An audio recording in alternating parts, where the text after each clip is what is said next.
Almost every week, I come to you with a magic book to present to you to see whether you're going to like it, whether it's something that would be of interest to add to your magical library. In this episode of Erudite Magic, we're going to be diving into a brand new book put out by my employer, Vanishing Ink. This is The Magic of Christoph Bohrer, a Swiss magician, and the title is Forged by Fire. Spoiler alert, or the TLDR, if you will, I really liked this book, and I'm going to share with you in this discussion what appealed most to me and where I think you might find value out of a book like this. As usual, we'll discuss some of the contents, what kind of skill level you'll need, the value proposition, among other metrics that we typically discuss in a book review.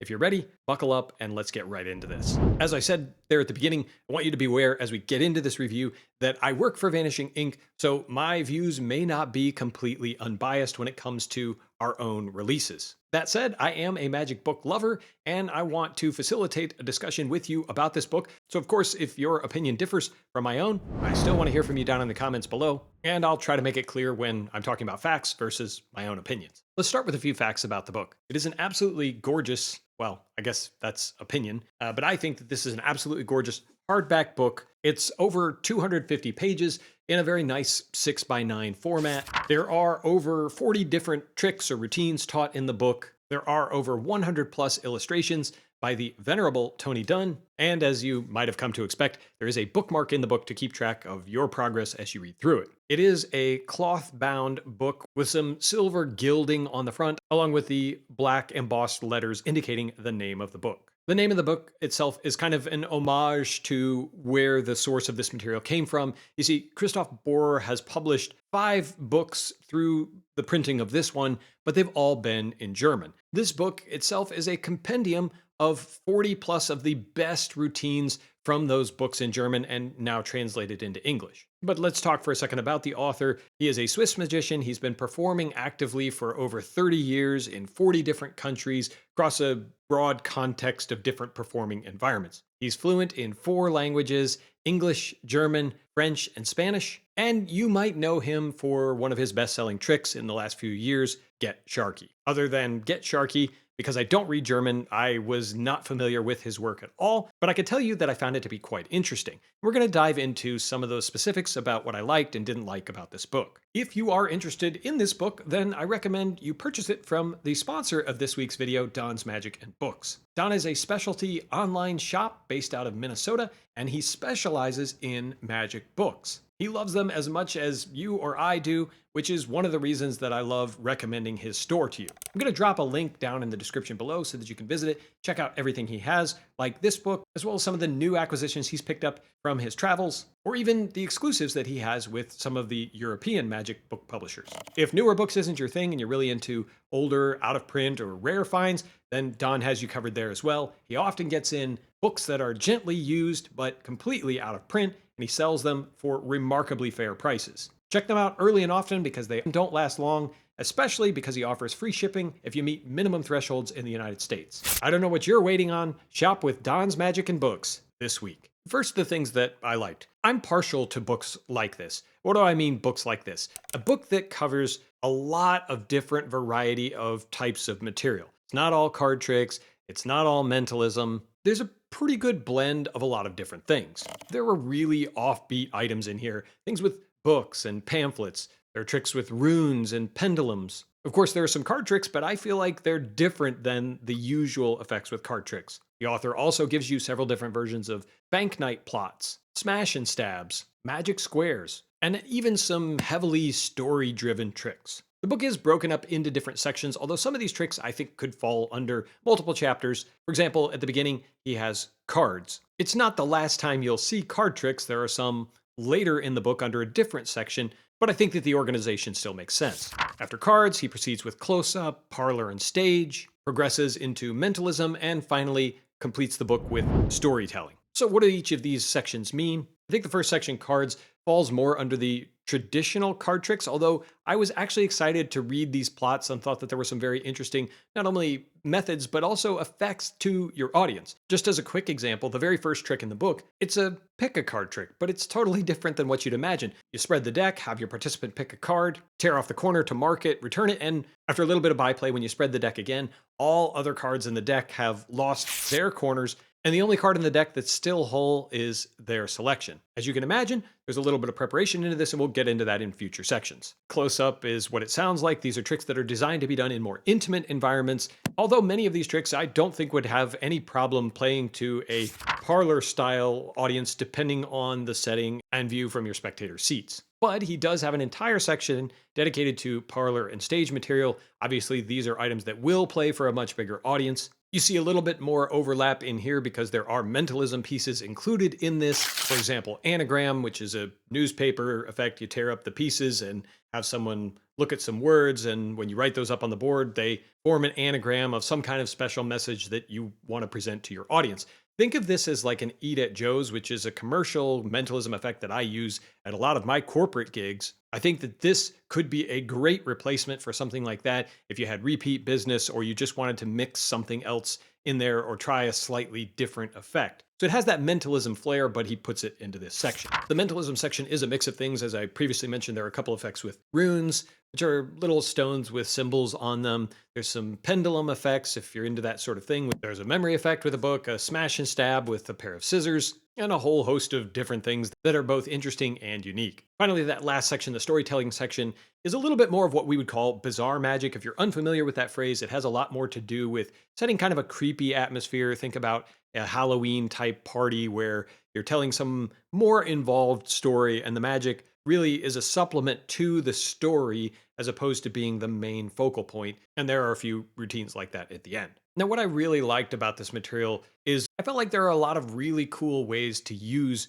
this magic that he's come up with and that he's sharing with you here. And it seems like he's performed a lot of these pieces throughout his shows around the world. He has several different references to updating the trick or working with his friends on this over time. And so you get the sense that this is material he's actually performed. And frankly, there are a few pieces while I was reading through that I thought would play for me and my crowds. The cool part is I think you'll find something regardless of which one of these sections are most appealing to you. There are a few things that I think could be negatives depending on your point of view. One of the obvious ones is when you start reading these tricks, a lot of them have a fair bit of preparation. You're going to need to put some work into doing these effects.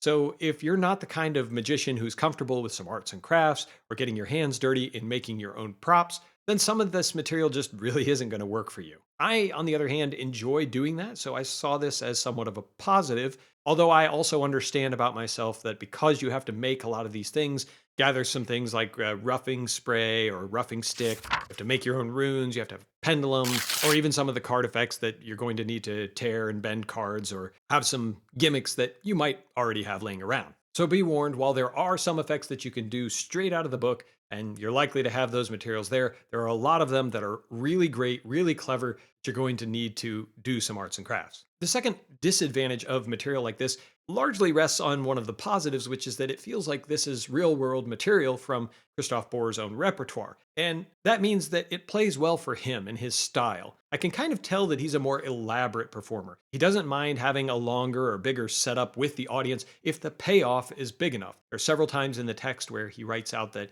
this takes a little while to get into, so you're going to need to have a dynamic presentation and some jokes to kind of carry it along until you get to that final punchline, the true magic effect. So if you're not the kind of performer who's comfortable doing longer routines, something more involved, especially for paying audiences, then you need to evaluate whether or not you'll be able to pull some of this off. I just started playing with this, so I'm confident that there are ways to tighten some of the material to not make it be as elaborate and take as long as he's suggesting. But I want you to be aware that if you're not into those kind of elaborate presentations, then some of this material won't be for you. The third point under these potential downsides are the presentations themselves. There's nothing wrong with them at all. Most of them are serviceable. You can find your own way through them for your audience and develop your own script. No problem. But some of the material does feel a little bit dated in the way it's presented. However, the author does give you some alternate ideas and presentational aspects at the end of some of the write-ups. So I'm confident that you're going to be able to make this work if you really want it to. Let's talk for a second about the value proposition of the book. With 40 plus routines and 250 pages, the book clocks in at $50. Honestly, I thought this book could have gone for more given some of its competition in this same size and number of tricks and style of performances. So personally, I think that this does represent really great value. It's not a mentalism book per per se. But I think that if you're a mentalist who also does magic, you'll probably find a little bit more than if you're just a magician and you're not interested in doing any mentalism whatsoever. As far as the skill range for these effects, I think that the actual technical ability is fairly minimal. Most of it has to do with the presentation. So you need to have some experience with managing your audience, being able to carry a presentation and not just narrate the props. So I'm going to put this in the intermediate camp, but recognize that there's nothing truly difficult in this. Really doesn't teach very many sleights. You will learn how to do everything, but most of this isn't sleight dependent or going to be knuckle busting in any way. It really comes down to the presentation and your ability to carry the audience with you on this journey through the effect. In terms of the practicality, I'm going to give this a 7 out of 10 because I think most of this material comes from Christoph's real world repertoire, so it has been performed from what I can see. Whether or not it will play for you is highly dependent on your style of presentation, which is why I'm giving it the score that I am. For artistic merit, I'm going to give it a 5 out of 10. And I've done this before. It's not anything wrong with the book. I actually think it's quite lovely. And I do appreciate all of the clear illustrations from Tony Dunn. When you flick through the pages, other than the fact that most of it's not card tricks, which is what we're used to seeing from Tony Dunn, it works. The illustrations are perfectly adequate. In fact, I like them, but I don't think that you're going to go to this book because you just think it's so beautiful to look at. So it's right there, scale. Overall, I am going to give this book a 7 out of 10. I don't want us to lose sight of what that means. In my opinion, I think that means that it's above average. I really enjoyed all of the variety of the different presentations, styles, props. Everything that went into this is the type of book that actually makes me very, very happy. Sometimes when you're reading a book, you go card trick after card trick after card trick, and it all starts to feel monotonous and the same. In this book, the tricks themselves I thought had a very different presentational flair. Let me give you a couple of quick examples. One is he has a routine that's built on the same type of premise as Wayne Houchen's French Kiss, but it does away with a lot of the cringy moments. Yes, a card changes places between two participants, but the presentation of it is funny and offbeat. He has them performing lines from Shakespeare with cards in their mouth. And you have the option to perform it with yourself and a participant, or just between two people from the audience doing this. So I think this could play really, really well. The other example that I'll give is a smash and stab routine using roses. This makes a lot of sense because instead of risking yourself or someone else, which is often the case with these Russian roulette style smash and stabs, instead you're able to protect the flower and then give it out to your participant at the end as a reward for their help. I've already written down a few of the tricks from this book in my journal to come back and potentially work into my own working repertoire. As I mentioned already, the trick anagram I think would be perfect for some of my corporate mentalism shows. And if you like that kind of thinking, then I think you'll like this book. If there are any questions I didn't answer, feel free to drop a question down in the comments below. As always, my friends, I appreciate you watching. And until next time, keep reading.